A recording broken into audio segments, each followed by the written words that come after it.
the next part of the panel is kind of just looking at leadership styles, what we need from leadership, and how you can become better leaders as well. David runs one of the biggest business schools, one of the most important business schools, a young leader of that business school, of the IMD in Lausanne. We'll start with you, David. We're just talking about the AI journey. Let's start there. Is it upending for you how you train a new generation of leaders? Is it really this seismic change? Yes, absolutely. And I think we're just at the very beginning. And for us, it transforms leadership development and executive education in two ways. One, of course, is what is the knowledge, what are the skills that leaders need to have to lead their organizations towards a place where AI just becomes part of the way they operate, right? So there's technical skills, but there's systems thinking, as was just mentioned. But equally important is the power of AI as a learning technology, as a form of pedagogy. So we're changing the way we teach anything, including how we develop leadership skills because of these tools that are now available to us. We can nudge people, we can personalize, we can create interactivity. So it's incredibly exciting if you're in the world of higher education right now to think about the transformative potential of AI. Just before we move on, just tell me, when you're training people, we were talking there about intelligence becoming more democratic, becoming cheaper. Is it easier to be a leader now than it was before because you have so much access to intelligence that you can go online and ask lots of clever questions and sound clever in your meeting 1 hour later? Is it easier to be a leader, or is it more complicated? I'm not sure if it's easier, but you have new tools at your disposal to become a better leader, because you're quite right. You can now have a dialogue with a chatbot to prepare a presentation to the board. You can use AI to synthesize a lot more information. So we have used AI, for example, to get many more members of our community involved in a process to formulate our strategy. It's easier now to pick up weak signals. So I do think that AI can make you a better leader, but I'm not sure that it's easier now to be a leader. Well, we'll find out. Vishen Lakhiani is the CEO of Mindvalley, a very, very successful company in a spiritual world. He's written lots of books, including The Buddha and the Badass, which has been a New York Times bestseller. But he's also experimenting deeply with AI. I think we could almost say a bit of an evangelist about its potential. We spoke the other day, and I know you have some big predictions that we will come to later. What makes you so excited about AI? You said to me the other day, there's going to be collateral damage, but at the end of it, you think people will be happier. So basically, I have a 400-person team working on a product that's fairly substantial, over 100 million revenue.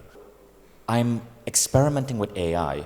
I have a petri dish, basically, 400 people. We've brought AI in, and we are working on the assumption that artificial general intelligence is going to come out in the next 12 months. It's going to be smarter than the collective brains of every single person in our team. So we are redesigning our entire corporate structure, rather than the CEO in the center, which is me, and AI in the center. And so we are taking everything in my brain, turning it into algorithms, into data structures, and we are building an AI. We are preparing the place for an AI to run the company with a circle of top-tier human beings surrounding the AI. So it's no longer hierarchy, it's artificial and general intelligence in the center with the grand accumulation of 20 years of company data, and then a circle of executives around it tapped into the AI. And the job of the human is to bring humanistic approaches to AI, to make conscious decisions, to collaborate, to steer the AI towards operational outcomes. But the 400 people, we've really shrank it to 300, and it's going to further shrink to maybe 50.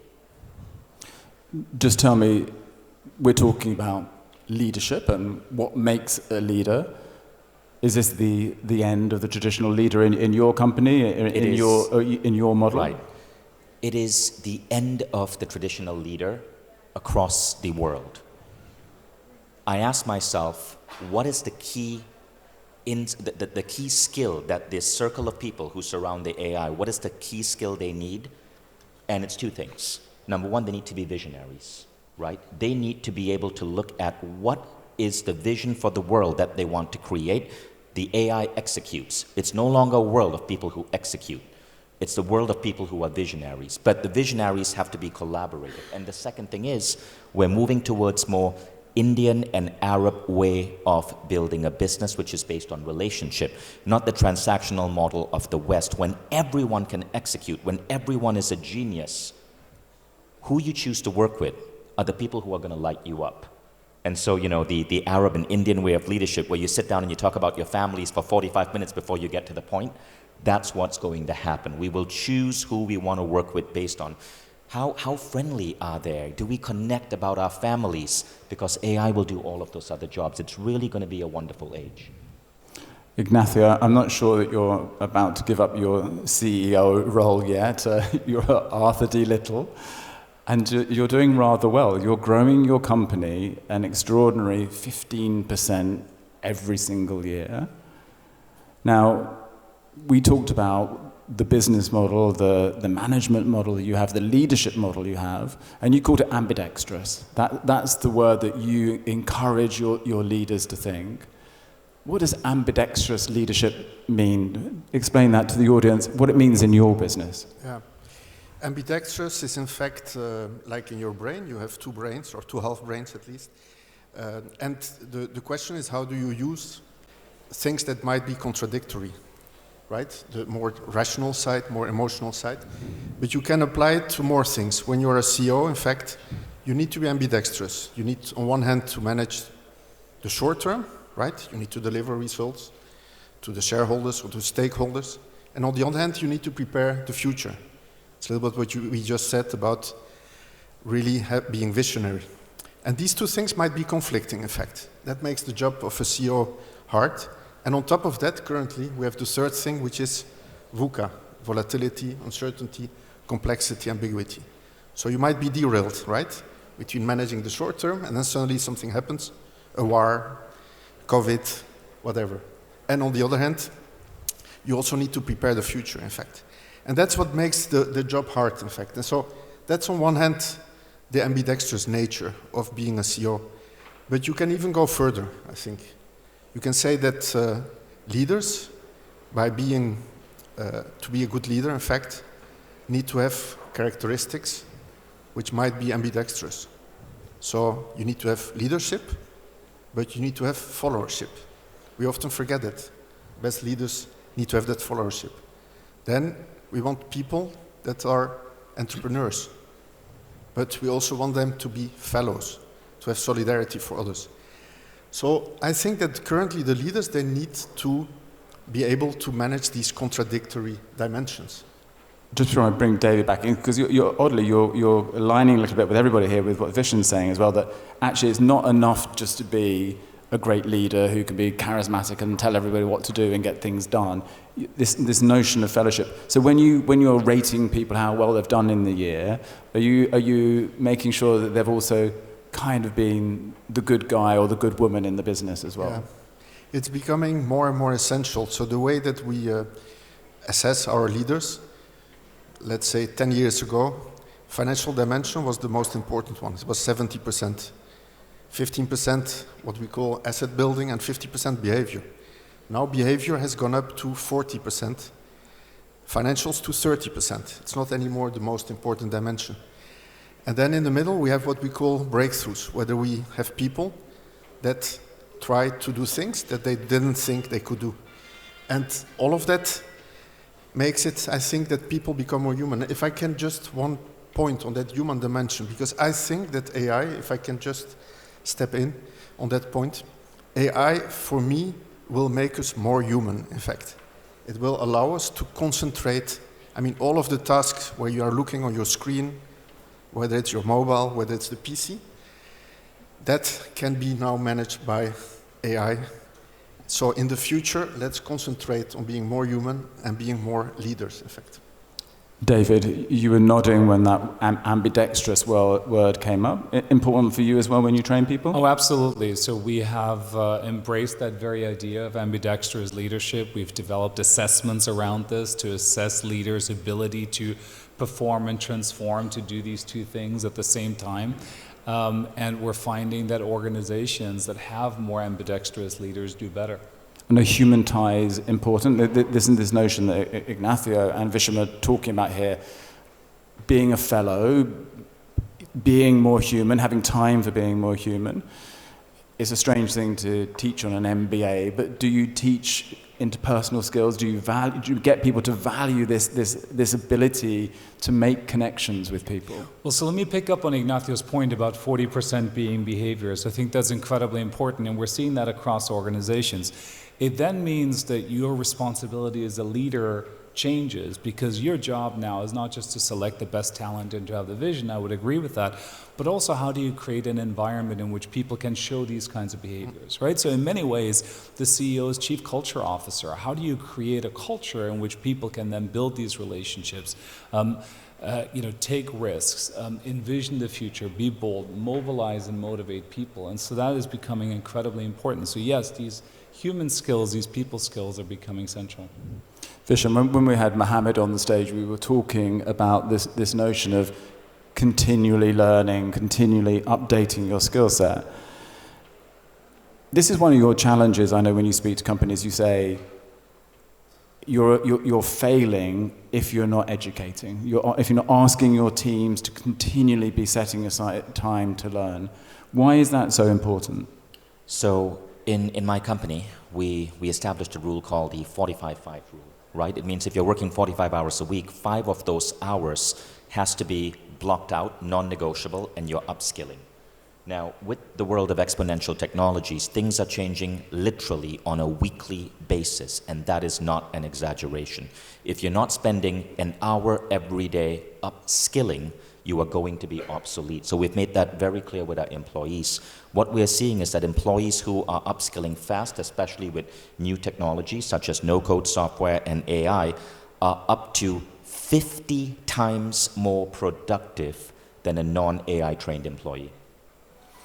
And what does that mean also for this notion of automation, which I know is another thing that you're focused on, that the idea that if we don't educate people, they're going to be stuck when automation takes away their jobs, that employers have a responsibility, the governments have a responsibility to continually educate people. You gave me they felt big predictions to me, but you have some big number estimates of what you think will happen with automation. Well, what I predict is going to happen is the following. Number one, within 5 years, governments all around the world will have to reckon with universal basic income. It's not a question of when, it's not a question of if anymore, it's a question of when. Governments all around the world will have to slowly mandate a reduction of working hours to a 4-day work week, then a 3-day work week, then a 2-day work week, then a 1-day work week. The 1-day work week will likely be here by 2040. We will no longer have human societies where work is necessary. We're about to go into agentic AI this year, which means AI can replace human beings effortlessly, AI agents. We're going to go into robotic AI in 4 years. There will be robots walking amongst us like C-3PO. People are everyone I talk to is underestimating the rate of this change. Why is Elon Musk shutting down whole divisions of the government in the US? Elon Musk is an AI expert. He knows what's coming. And this is not a bad thing. Imagine a world where you only have to work 1 day a week. What do you do for the other 6 days? You focus on your health, on your family, on raising your kids, on being madly in love with your loved ones. This is ushering in a golden age for humanity. David, do you think we're moving that fast? The strange, I can see many of Vishen's predictions coming true. The strange thing about what we know about technology and change is it never seems to happen in quite the even unfolding way we imagine.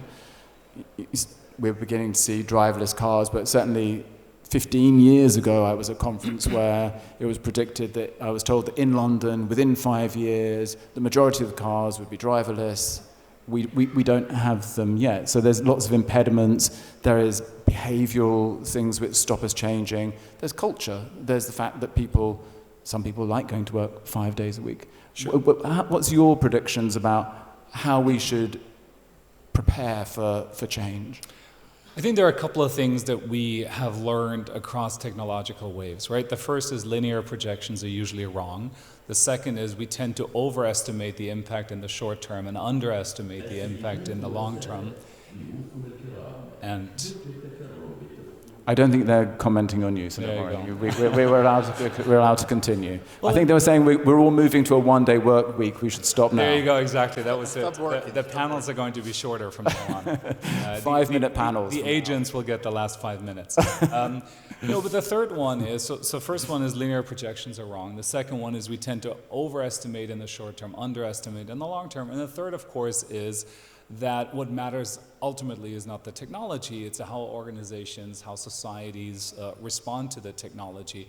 And we're going to see some heterogeneity across organizations and across societies as well. But none of that means that this is not big and important. And tell me that this notion of continual learning, which we touched on before, Sure. Obviously many people who come to do an MBA, it's because they have, I know at your school you like people to come after they've had a kind of successful career often. There are many people who come later in their careers as well as early on. No, absolutely. So we love our MBA program, our executive MBA program. They're about 15% of what we do. Most of what we do is we work with senior executives and their organizations because the gap between where they're at and where they feel they need to be in order to perform in this new environment is so big. And so that's very exciting because we're at the cutting edge of many of these transformations and how they impact organizations. I'm going to bring Ignacio back in a second, but I just want to add one more comment, which is I think I often come out of these sessions, we talk about the democratizing of intelligence and flat organizations and how it's going to be so wonderful in the future. But we're seeing around the world that many of the most successful organizations are very top-down. They're very hierarchical, and they're very successful at this time. What do you think is the decision-making process? What do you think that you need an organization that is flat? You have a person who knows when to stop the talk and make a decision? Interesting, because you're sitting in Switzerland, which is a good example of this, a country where they talk and talk and talk, but they do get things done. No, they do get things done. So I'm not sure where you're seeing a lot of organizations with top-down hierarchies that are very successful in the long term. I think, I very much like this idea of followership. I like this idea of circularity. Clearly, the top-down hierarchical models are too rigid. It's too slow. What we need is organizations where leadership isn't a noun, it's a verb. It's something that is exercised at all levels of the organization. People have the tools in order to be able to take initiative, but in order for them to do that, they have to know where it is that the organization is trying to go, which is where the vision piece comes in, right? The fundamental responsibility for leaders is two things: direction and energy. Where are we trying to go, and how do we mobilize and motivate people to get there? Ignacio, tell me, in your organization, you have partners, you have shareholders, you're global, you have 50 offices around the world, in numerous different cultures. You're trying to deliver something which feels like the Arthur D. Little story wherever you go. What's your model? Is it, let's have the conversation, but in the end, someone has to make the decision? How do you play off all those different competing parts to come to a conclusion? I think that I feel a little bit like in anonymous leaders, like on a panel speaking about the problems that we have. Because in fact, as a leader, I can be in 3 types of situations, which are complicated. One is in a situation where my shareholders, which in fact are the partners, they are my boss, right? Then at the same time, we are partners, so we are all equals. And at the same time, I'm the boss of all of these partners. And the point is, you need to distinguish in which moment you are acting on what level, in fact. And the same thing can be applied, by the way, to the public sector, where you have citizens that are at the same time the ones that, let's say, are the stakeholders. They're all equals, and at the same time, they need to obey to a certain number of rules. And so the main point is you need to distinguish. And there are moments when I need to make the decision because I'm the boss of the people. Sometimes I need to listen to the people carefully because they are my stakeholders. And sometimes we need to create together because we use collective intelligence. And I think that's the way to go. You just need to make sure that you don't get wrong when you are in what situation. And that's what creates all of the problems. So whether it's ambidextrous or circular with AI at the heart, there's new models of leadership coming up.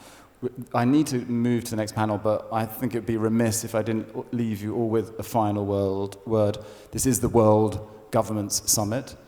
In just a sentence or so, if you were meeting a minister, meeting a PM of a country after this, what do you think they need David to think about when it comes to leadership and business education and the future? If you could both, all three of you, to say, give us a sentence to leave people with something to think about as they get to the end of this panel.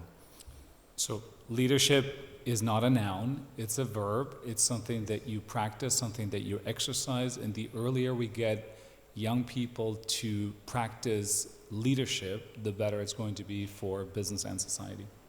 Vishen. Focus on government policy that can help create more humanistic societies, public squares, parks, funding arts, because people are going to have a lot more free time on their hand. We don't want them hooked on video games, virtual reality, and social media. Ignacio, final thought. Don't manage, but be an ambidextrous leader and make the world more human thanks to the technology. Thank you, all three of you. Thank you for an amazing panel. Thank you.